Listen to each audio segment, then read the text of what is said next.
Doktor, ramai yang sangka kalau period teratur tu maksud dia subur. Betul ke doktor? Okey. Hai korang, saya Doktor sini.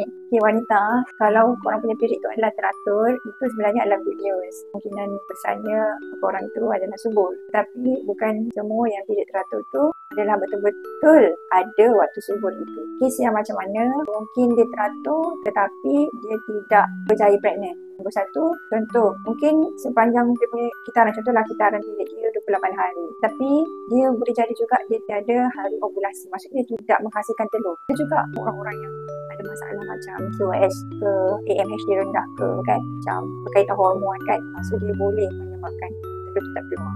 Subur ni bukan sekadar nak cakap telur je. Tapi kita tengok juga. Mungkin dia ada telur tapi telur tak berkualiti. Mungkin telur tak cukup besar. Mungkin telur tu tak sihat. Boleh jadi juga. Kita tengok faktor lahir. Faktor bentuk rahim tu macam mana.